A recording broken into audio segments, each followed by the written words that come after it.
I think we're good. All right, welcome back to another very fun simulcast. We got a lot to talk about, guys. We got World Series. We got Week 6.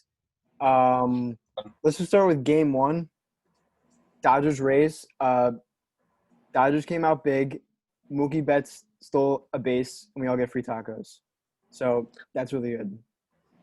Doritos Locos taco. Did anybody see the troll that Tyler Glasnow put on Instagram after the game? He tweeted a Dorito Loco taco after he got shelled by the Dodgers because Mookie Betts stole the base and everybody got free tacos. So although Tyler Glasnow may have lost the most important start of his career so far, he's pretty happy he got that free Dorito taco. Yeah, but it's from Taco Bell. I mean, that's not really saying much. Like, I'm not really a fan of Taco Bell, so it's like. I like Taco Bell either. I do. I like Taco Bell. I'm gonna admit it. I like Taco Bell. Taco Bell's my go-to. Yeah. If I had to rank all the fast food places, I would put Taco Bell at the top, Burger King, Wendy's, McDonald's. Actually, no, scratch that. Burger King. White Castle's got to be second. Burger King before McDonald's? And then you White Castle? Yeah, no. You know, if we were talking about Burger King on the day, like the Crown Nuggets, that would have been we would be having a completely different conversation. But I think McDonald's is better with those spicy McNuggets. So I totally forgot about White Castle. White Castle is number 2. If anybody has not gone to White Castle, you got to get the crave cases. The cheeseburgers are like this big, so you can eat like 50 of them. Oh, it's like mystery meat though. It's like this little cardboard slice of I don't know what. I don't recommend Corey. I don't know what it is. You know that will not go well with Corey's. Exactly. Corey's diet. I mean, the square burger complex, just like Wendy's, makes me very uncomfortable. A burger should not be square; it should be circle. It should be circular. I don't know what happened in this conversation. Can you eat White Castle? Probably not, right? I mean, you probably can't eat any fast food because of the diet that you're on. I mean, I eat fast food. I don't have any White Castles by where I'm from, so I have no idea. They're hard to find. They're pretty rare, I feel like. Five Guys so, is one. Long Island has a ton of White Castles. And there were times when me and my dad would come back from hockey games, and when they played in Brooklyn, it was easier to take the train. So right next to the train station where we got on by my house, there was a White Castle. So we used to get White Castle burgers. And when I was a kid, White Castle was the biggest go-to after hockey games. And I can remember last summer, I had mono. And I was just so adamant. I was so tired. I had White Castle, and I couldn't even taste it because my taste buds were missing. And I was so upset because I love White Castle. I absolutely love it. Corey, I got to get you a White Castle burger. So I'll tell you what. I don't think I could have. You have 10 of them. When the semester ends, so when break ends at the end of January, I'll make sure I bring up some White Castle for you to try. You gotta try. Okay. You can't live your life without trying White Castle. Get it every time I go to a sports game. I feel like that'd be a lot of fast food burgers. Yes, I mean, but look at me. Does it look like I eat healthy? No, absolutely. And I gotta say, Five Guys, I could eat that all the time. So Five Guys do too. That's a different level, though. I don't know where this conversation went, but it's really every fast food restaurant. So, back to what I was saying though. Mookie Betts did steal a base. Actually, a ridiculous statistic is that it is the first time in 99 years that a player was walked. It was walked twice. Walked and then stole 2 bases in the 5th inning, since Babe Ruth did it in the World Series 99 years ago. Wow. The Red Sox traded both of them. Right, exactly. That was the other thing. Yeah, biggest mistake of their life. That's how they connected. They traded both of them. It's gonna be the Mookie curse now. Yeah, Corey, first it was the dramatic. Bambino curse, going to be the Mookie curse. Yeah. Corey, look, another 100 yards without a ring. We obviously knew how good Mookie Betts was, but I mean, did you ever? He looks like he's better than the Red Sox version of Mookie Betts. And you look at what they got back for him; it's not a good return. It's aside from it wasn't. You don't know what Jeter Downs is going to bring. So, and Mookie Betts is an insane star. He's transformed a team that was already one of the best teams, the best team record-wise in the league, and I miss him. It pains me to watch what he's doing in the World Series. I saw this comparison on Twitter this morning, and they said people want to talk about Mike Trout being the greatest baseball player of our generation. But it's time we start putting some respect on Mookie Betts' name, because one has made it to the World Series twice. One of them has won a World Series, and the other one can't even escape the wild card game. Like, it's really Mike Trout's fault that the Angels can't field 11 other positions and throw money at a starting pitcher. Like, that's really his fault? You can't make that argument in baseball. You go to the plate one out of every 9 players, and you can make some plays in the outfield as both Mookie Betts and Mike Trout have done, but like you have to be hit to in the first place. You can't. It's not like basketball or football where one player can make a difference. I think if you put Mookie Betts on the Angels, they wouldn't be any better than what they are now. You know, they don't have any other outside pieces. Yeah, no. Well, you can say the same thing if you put Mookie Betts on the Yankees. Like, even if he's in that lineup, I don't think that would have changed anything. No. Mookie Betts. Oh, he almost made that nice catch. I'm watching World Series right now. Yeah, I got it. He almost made a nice catch. I mean, the Rays are just running up the score right now. I mean, Dustin May came into 3-0. I don't know. It was Joey Wentz. So Dustin May is pitching right now. This guy came into the league with such high aspirations, and every time he pitches in the playoffs, it seems like he gets shelled. I mean, are the Dodgers like gonna learn let's not put Dustin May into the game? I mean, He's got crazy hair. he does. He goes Ginger guard. Interesting guy. They call him Ginger Guard. He looks like Syndergaard, but he's a ginger. So I want to get into the NFL a little bit here while we have some time. All right. And topic of discussion. Let's start with the potential playoff team, the 1-5 New York Giants. Who, by the way, you want to talk about bad records on a primetime game tomorrow night?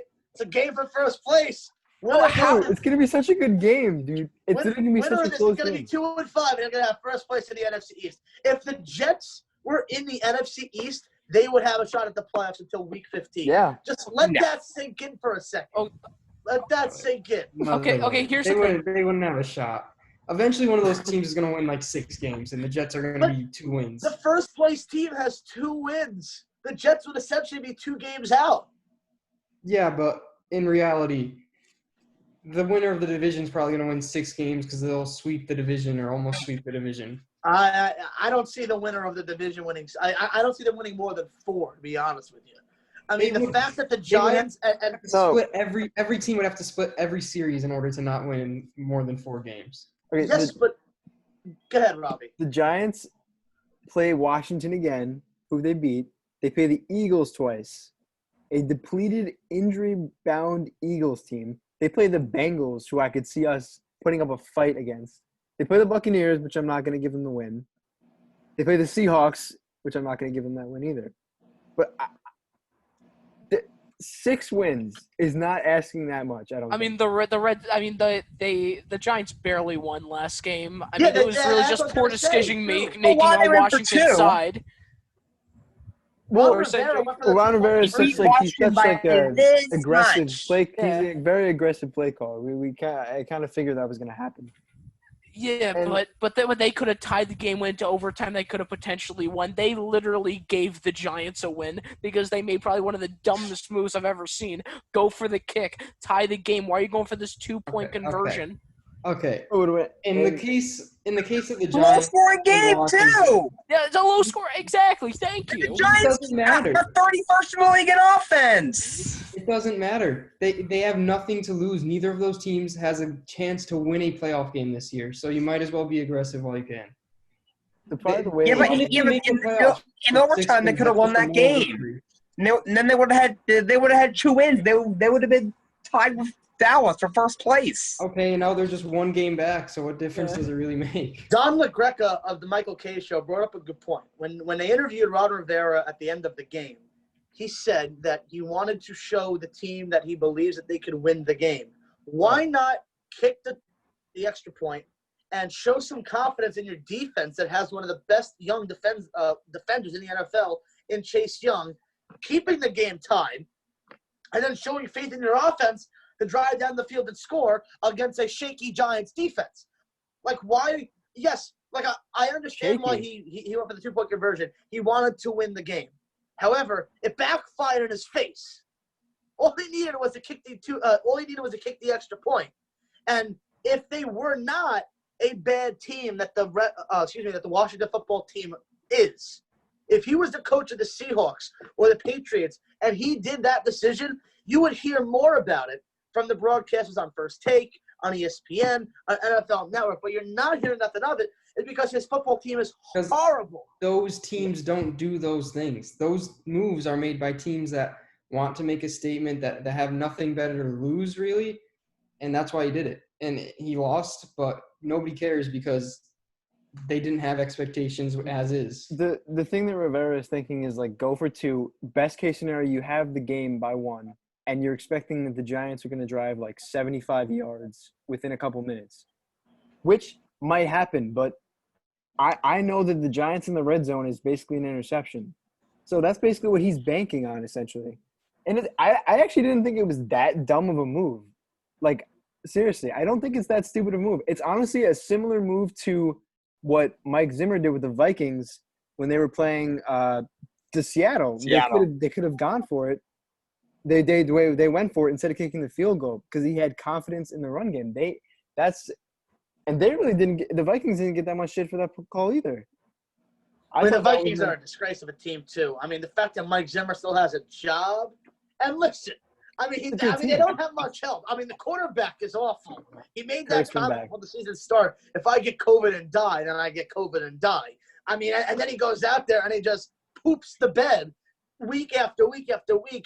And their best receiver is in Buffalo right now, catching dimes from Josh Allen, who's proving himself to be the best quarterback out of that draft class of Mayfield, Darnold, and Allen. Well, scratch that, Lamar Jackson is. However, Allen looks shaky against the Titans, though. He looked pretty shaky against the Titans. That's all. I liked Allen, and then to watch that game, and he looked pretty shaky, to be honest. Yeah, and then there's just Derrick Henry that just rules people over.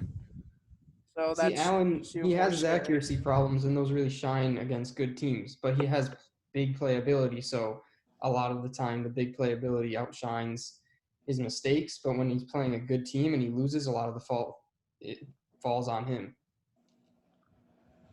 Corey, can I ask a question? Was the Ryan Fitzpatrick comment, was he joking when he said that, or was he actually – because when Fitzpatrick played for the Jets, he was very open about benching himself if they wanted to have another quarterback come in. And he was so joyful and so elated when Tua went into the game against the Jets on Sunday. And to hear those comments, or I saw those comments on social media today, did he say it as he had to be joking? He wasn't joking. No, he was. No. We need to give a moment of silence to Ryan Fitzpatrick. He was being serious. I think he was being dead serious. Yeah. I mean, here's the thing.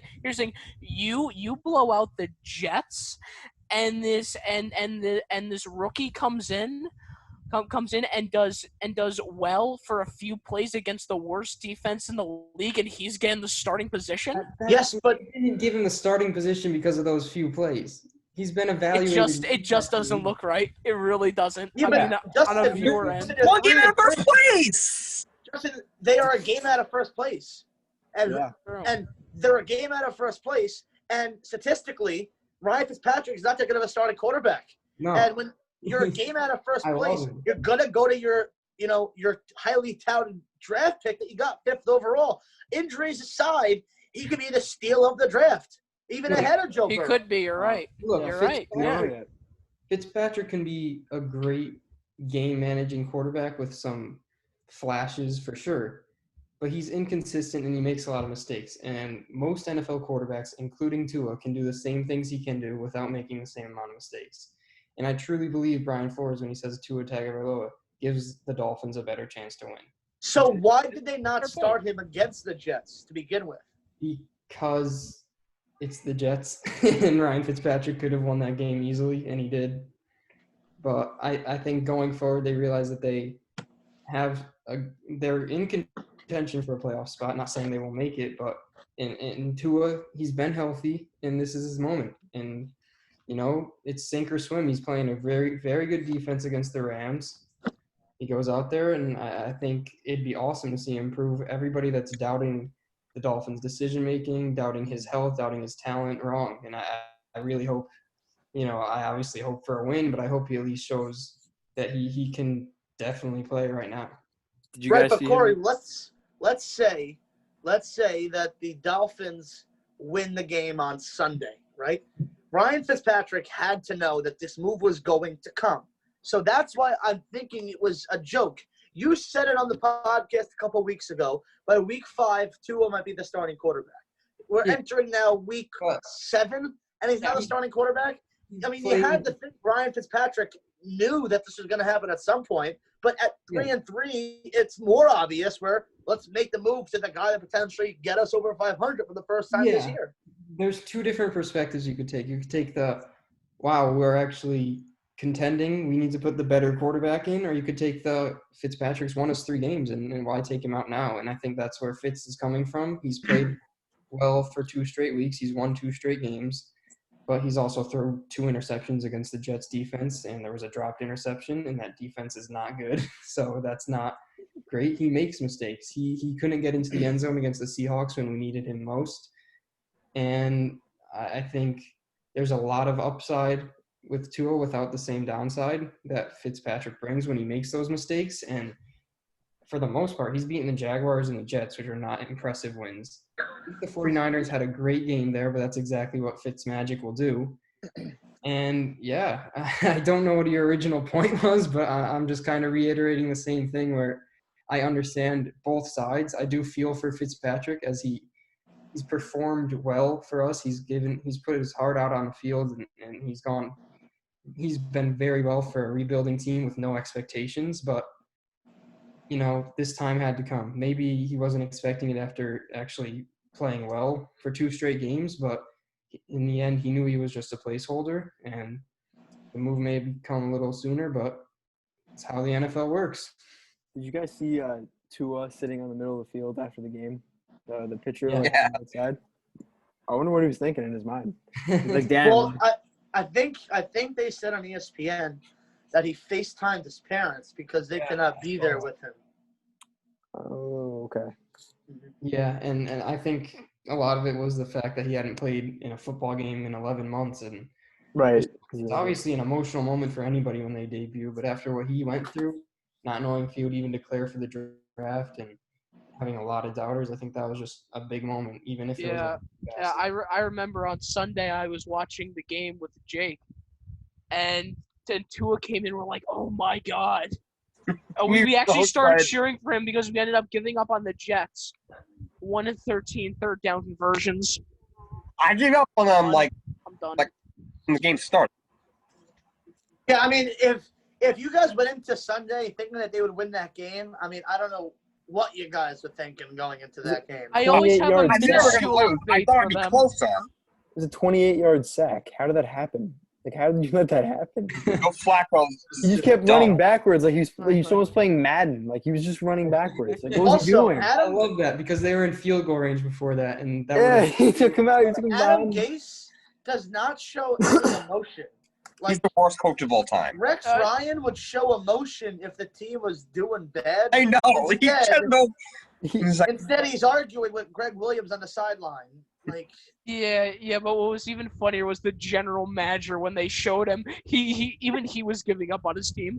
Like, he was like, oh my god. Oh no. Like y'all could have it was the funniest thing I've seen.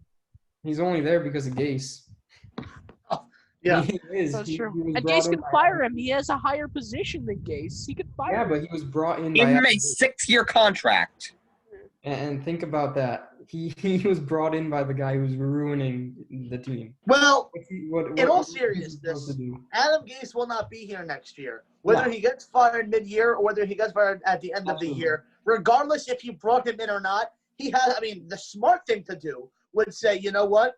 My career is more important than your career right now because, let's be honest here, he is never going to be an NFL head coach ever again. Maybe in college, maybe a coordinator, but he will never be an NFL head coach ever again. I would not hire him to coach a soccer team. for 6-year-old girls.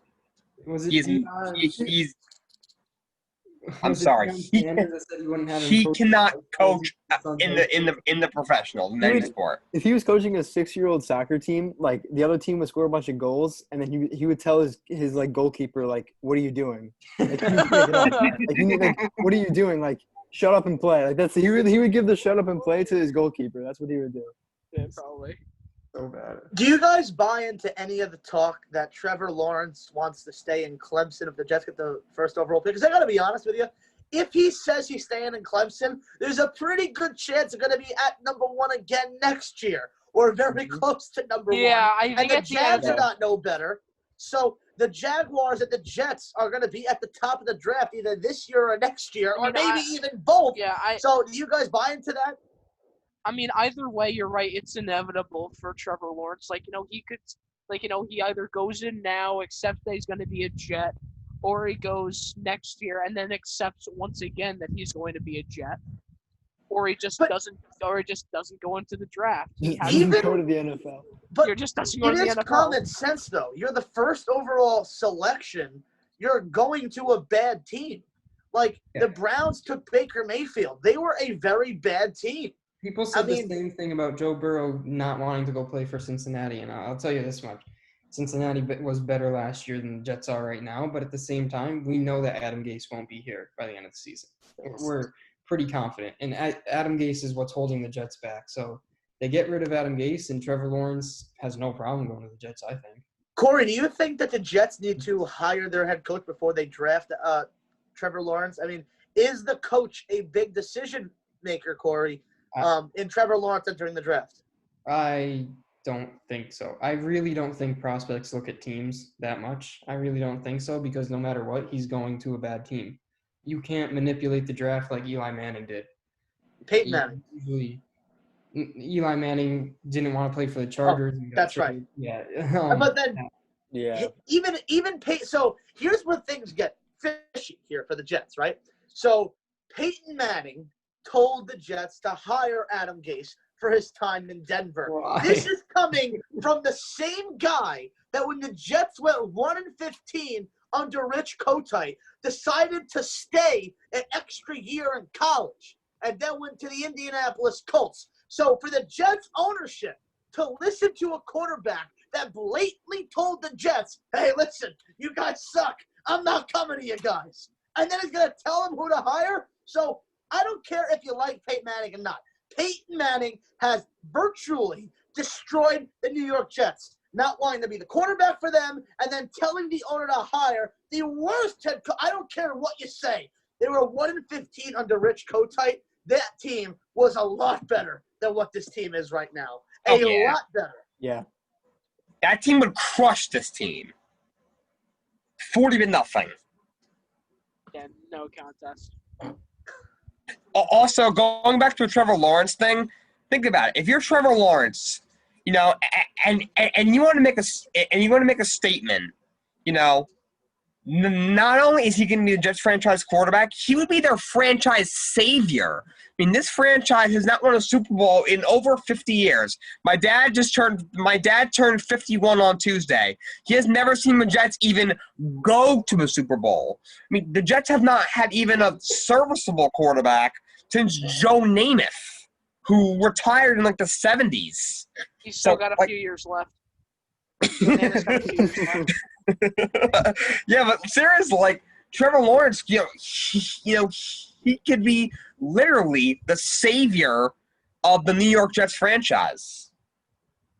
I don't know why you wouldn't want to go number 1 to the Jets. They still have to build around him. It would definitely take a couple Yeah, of but years, I think, but it's doable. It would just take. They have offensive weapons. It might take a couple years, but they have Mekhi Becton, and they had Le'Veon Bell, and we all know that situation. Yeah. They have Denzel Mims. And he's done. Corey and I dissected this too, Robbie, on our podcast right before the NFL draft. This was a very wide receiver heavy draft this past year. And the Jets had options. They already gave up on Robbie Anderson, who, by the way, is leading the NFL right now in receiving yards. They cut Quincy Enunwa. Yeah. Second now because I get the injuries did not help Enunwa. But He's much more capable of healthy than half these wide receivers are. And for all we know, Jamison Crowder is probably going to be gone by week 8 by the trade deadline. So Joe Douglas, again, it's not all on him, but you had to address your offense in some degree last year. And Denzel Mims had yet to play a single snap in the NFL this year. Mekhi Becton has been hurt. It just looks really bad for the Jets. It looks really, really, really, really bad, Robbie. And you could have changed my mind, but I thought Daniel Jones was a better quarterback than Sam Darnold, but he turns the ball over more than I've ever seen a quarterback turn the ball over. I mean, I don't watch much of the Giants, but I see on Twitter all the time a turnover for Daniel Jones. So the thing that is preventing him from being like a franchise quarterback and being like the guy that takes over for Eli Manning is the turnover. I'm pretty sure he had I don't know the exact statistic, but out of the 16 games he's played, I'm pretty sure he's had a turnover in every single game, or only one of them he didn't have a turnover. He almost didn't have a turnover until he threw an interception in the back of the end zone towards the end of the game. But the problem with Daniel Jones is that you watch the game and you listen to what the broadcasters say. They're right. He stares down a receiver and he makes it so predictable where he's going to throw. He did that when we played the Bears, or I forgot who it was. He threw a pick right into the end zone. But it's he becomes too predictable.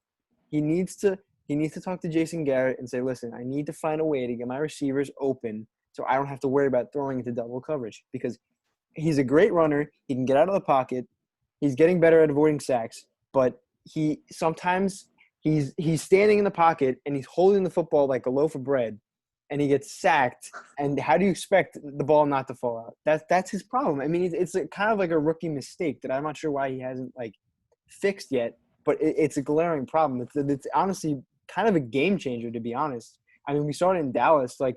He fumbles the ball, that they return it, they score a touchdown. That changed the whole tide of the game. It's an issue. I like Daniel Jones. I really like Daniel Jones, but I think it's a problem. And if he doesn't fix it in the next year, then we can talk about maybe who can take over. But right now, it's tough. But I do like Daniel Jones. I do. Jason Garrett, regardless of what happens, Daniel Jones could throw a pick six to lose the game, and he's on the sideline. I've never seen that man upset. He's got the glass. This guy must be the most happiest dude on the planet that nothing bothers him. And I'm not trying to make a light of what happened to Dak Prescott, but if Jason Garrett was the head coach of the Cowboys and he saw that injury to Dak Prescott, I mean, would he not clap?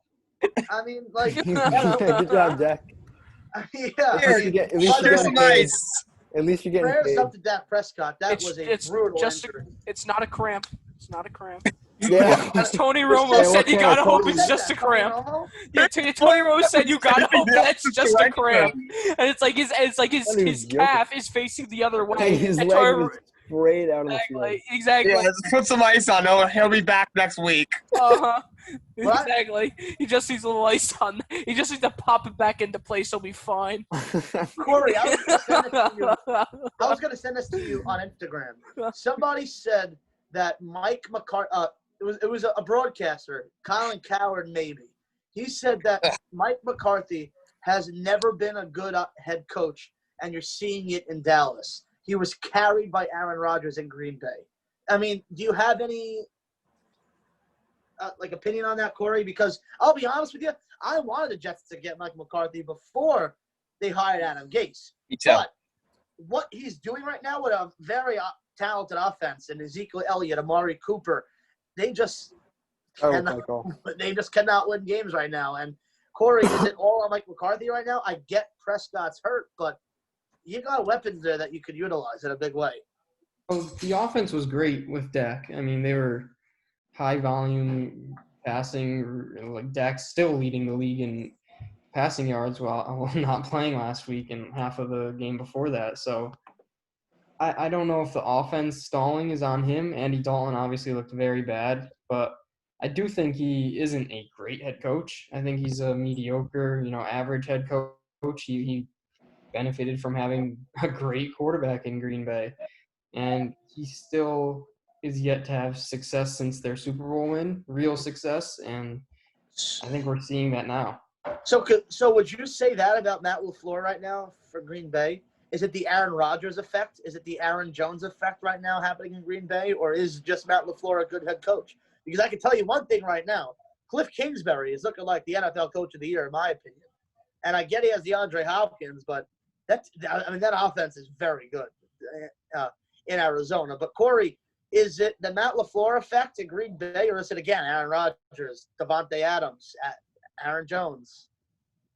I think it's really hard to evaluate coaches when they've always had a great quarterback like Aaron Rodgers and great talent. It's like having LeBron in basketball. I don't know how to evaluate a coach with that much talent at his hands, really. And, you could say LaFleur has transformed the Packers' rushing game, but at the same time, it's a lot easier to rush when the defense has to worry about defending a great quarterback. So I don't know.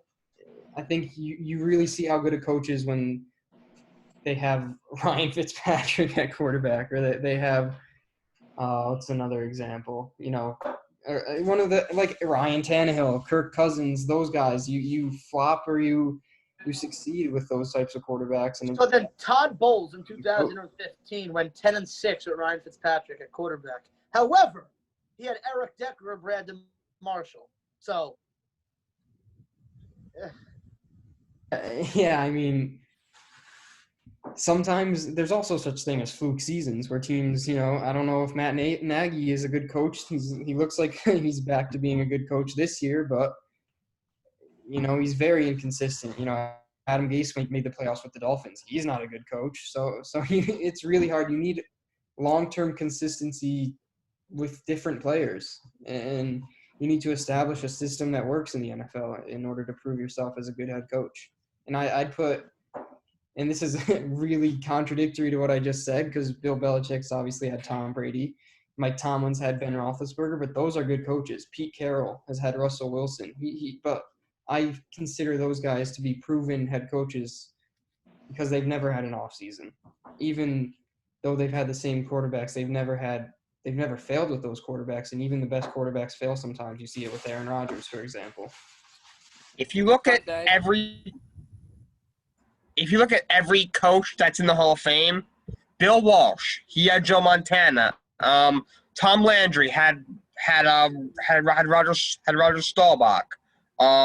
Bill, like you said, Bill Belichick obviously will be a Hall of Fame one day. He had Tom Brady. Every great head coach has had a great quarterback, and every great quarterback has had a head coach. Drew Brees has Sean Payton. Patrick Mahomes has Andy Reid. Jake, I don't want to disagree with you. However, if the 49ers have won the Super Bowl last year, Jimmy Garoppolo, in my opinion, is not a very good quarterback. However, the defense carried Kyle Shanahan to the Super Bowl. And you're seeing what an injured 49er defense is doing to the 49ers right now. They are not the same team that went to the Super Bowl last year. So it's the Seahawks and Packers, in my opinion, out of the NFC this year, because the 49ers, without Joey Bosa, and without Solomon Thomas, they just look like a completely lost team, Jake, right? Yeah, they're not the same as last year, although they bounced back against the Rams. So I think they're still in playoff contention. But I think last year making the Super Bowl was a surprise, and I expected a Super Bowl hangover. And, I don't see them making it far in the playoffs like last year. As for the head coach point, I mean, that comes a lot from Super Bowls. In order to make the Hall of Fame, you need at least one Super Bowl. And in order to win a Super Bowl, you need a good quarterback. But I will say Don Shula, one of the best coaches of all time, had Bob Greasy as his best quarterback. And Bob Greasy is not an amazing quarterback. He's not. It was just a different game then. So he had good running backs, Larry Zonka, Mercury Morris. He had good running backs. He had a different coaching strategy than what you see in today's NFL. So again, it just turns into Super Bowl rings, which is the deciding factor for a head coach. And should it be? I don't know. It's up to. Well, what happens this year if, let's say, the Bears go to the Super Bowl? They have a quarterback carousel going on right now. And you go back 2 years ago, Sean McVay had Jared Goff, who was a mediocre quarterback too. So this is where defense and coaching comes into play. I mean, like you mentioned, Matt Nagy, he was 12-4 with Mitchell Trubisky as his quarterback just 2 seasons ago, and this year they're at quarterback number 2 right now, and they're 5-1. You know, Go so Nick Foles. That's why. He's 0-2 against Tom. He's 2-0 against Tom Brady. Robbie, let's go. I want to go around the room, and I'll start with Robbie. Mm-hmm. Give us your NFL power rankings from 1 to 5 right now.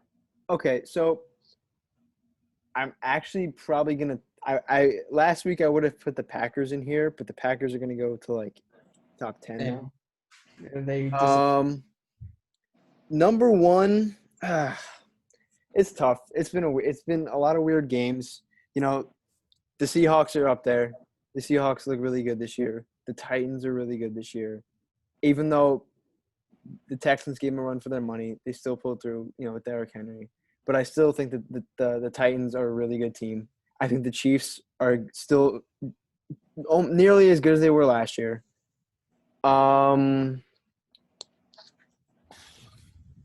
See, I would have said the Bills in the top 5, top 10, but not anymore. I don't like the Bills as much anymore.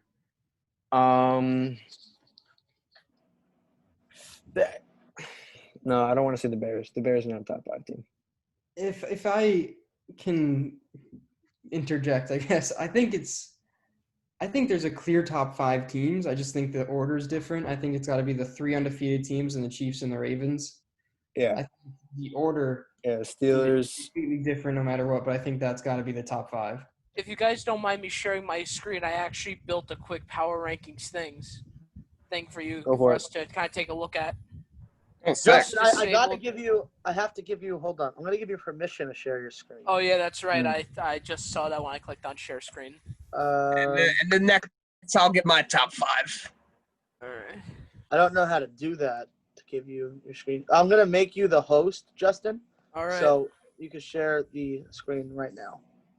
Oh, let's go. All right. So I think it's Safari, right? I don't even know. Open system, perfect. Okay.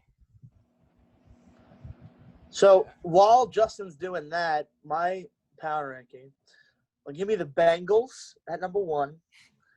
Give me the Jets at number 2. I'll be able to record the contents of your screen until it's I'll take the Jaguars at 3. Mm-hmm. And then I'll take maybe the Browns at 4. And then I'll take the Patriots at 5. Can you guys see my screen right now? No. Yeah, I'm not sure what's going on there because it says that I can't wait, let's try it now. Yep, there we go. There we go. All right. What's up, y'all? Okay. So it's like this 32 team one. So I just kind of put some stuff in there. I put Kansas City at number 1, of course. And then I thought that maybe we could just talk some more about this, like about where you guys think things should be. We kind of do this together. And where are the Browns, Justin? Browns are 24th. I wanted to ask you guys, do you guys buy into the Browns being 4-2 right now? I mean, are they a threat to teams? I think they are a threat on a good day, but I don't think they had a bad day every day. So they're very inconsistent. I wouldn't have them as low as 24. I mean, I think that's too low. All right, so where do you think they should go? I'd put them in better than Miami. 18 range, right in the middle, honestly. In the 18th. So then Vikings go down to 24th. That's fair. Vikings are awful. Vikings have looked terrible. Yeah, and then of course, it hurts me to say that the Jets go to 32nd. Just put it at 1, see what happens. That doesn't look right. And then the Giants are. Are you kidding me? Why is Washington above us? Yeah, the Giants literally just beat Washington. Mm-hmm. Fair point. But what about the Bengals? They should be higher than Worse that. than the Bengals. The Jaguars should be lower too. I put the Eagles over the Broncos, in my opinion. Eagles over Broncos? Can you scroll up a little bit when you're done with that? Yeah, give me a Let's second. see. Like I said, I just kind of put some stuff in so we could just talk about it. Raiders should be higher. They beat your number one power ranking team. I think they should definitely be higher. Put some respect on the Raiders. Come on. Should we do maybe like Raiders. That's. I mean, 19 is too low for the Bill. I've got to keep the Bills in the top 10, in my opinion. Yeah, they may have lost 2 games in a row, but they are still a very good team. Top 12, I'd say. or they'll Yeah. keep them there. That looks good. I wish the Dolphins were higher.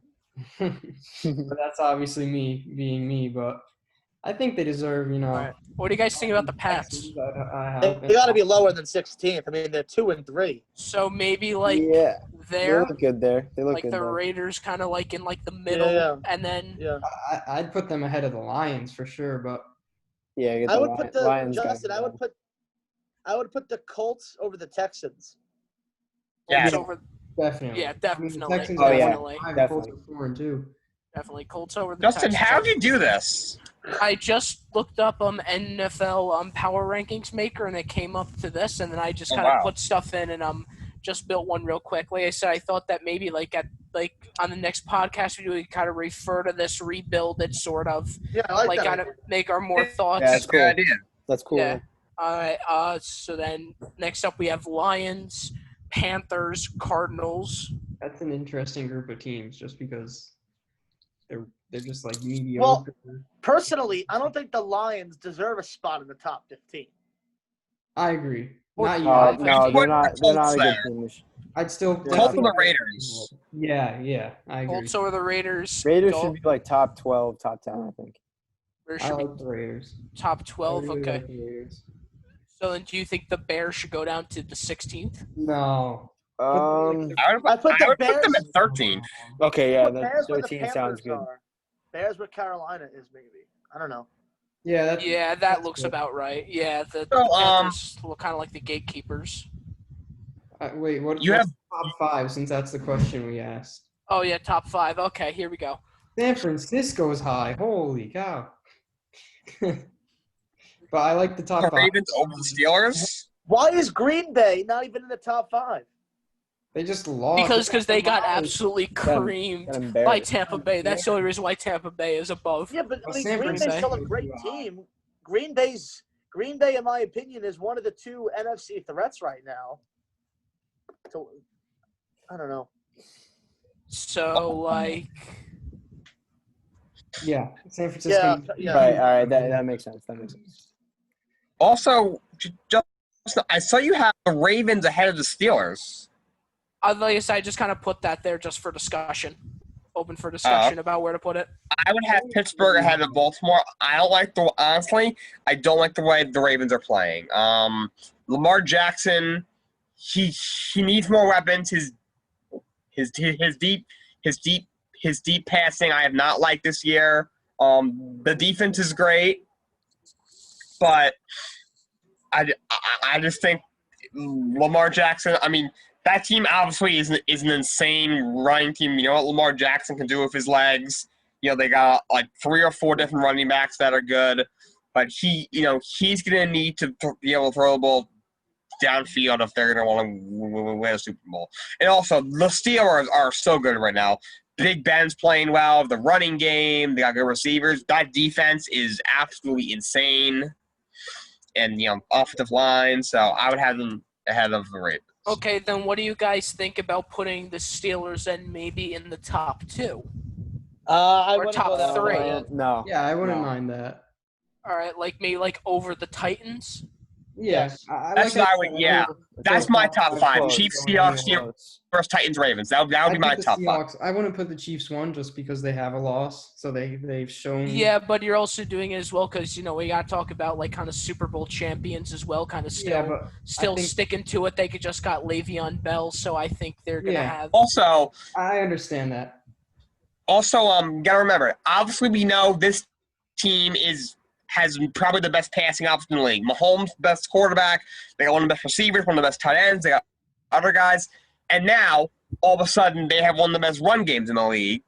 Clyde Edwards-Helaire just ran for like 160 yards. And now they're getting a 2-time All-Pro, Le'Veon Bell. So imagine this team. They have, this insane passing offense, and they have an insane run game. That offensive line was missing pieces. They had like second and third string offensive linemen coming in and just pancake blocking guys. The defense maybe is not as good as last year, but the Bills have one of the best offenses in the league, and Josh Allen had like 120 yards passing. They're my pick. They were my pick to win the Super Bowl at the beginning of the season, and they're my pick now because of that reason. Justin, I think the one thing I'll say is I would put the Bucs where the Rams are, personally. Bucks where the Rams are. I think that I could see that. they had I could definitely see had a that. slow start.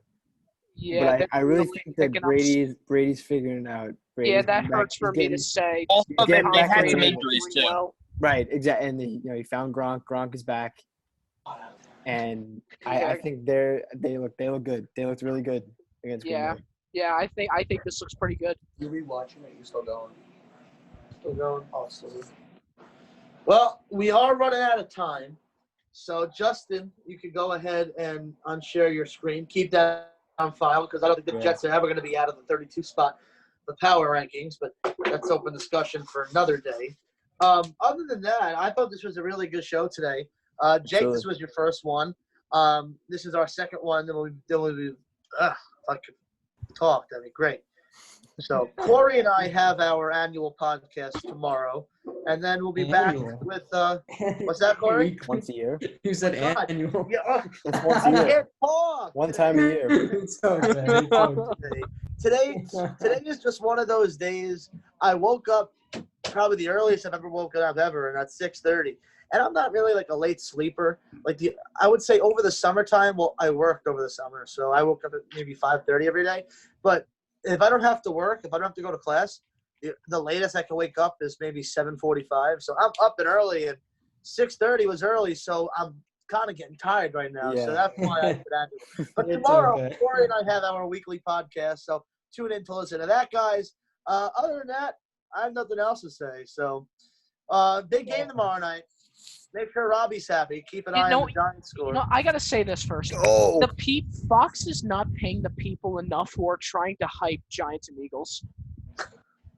I think there was more hype. Nor- There was more hype nor- over the nor are they- Broncos Jets. Why was there more Yeah, hype, hey, hype it's over the better Broncos than- Jets game? Broncos, But Jets, you know Dolphins, what's going to Jaguars. be even worse? These poor people are going to have to hype up Jets and Chiefs on Thursday Night Football. That's actually gonna be funny. That's going to be painful. That'll just be like. That'll It's going to be like a. I mean, It's gonna be like a- I'm- 50 with 3. That's it. No, Exactly. it's gonna be 0. They're not gonna score. The Jets I'm aren't surprised gonna the score. spread is as low as it is. I thought it was going to be like minus 50. It's like minus Yeah, 11.5. at least 20. It's going to be. It should be at least 20. They're It's gonna not even enjoy that close. It's game. like 11.5. That's it? It's generous. All right. Yeah. That'll wrap up our show this week. Robbie, whenever you're ready, if you go hit end, and then I'll walk you through how to post it. So. Alrighty. All right. When should this be posted?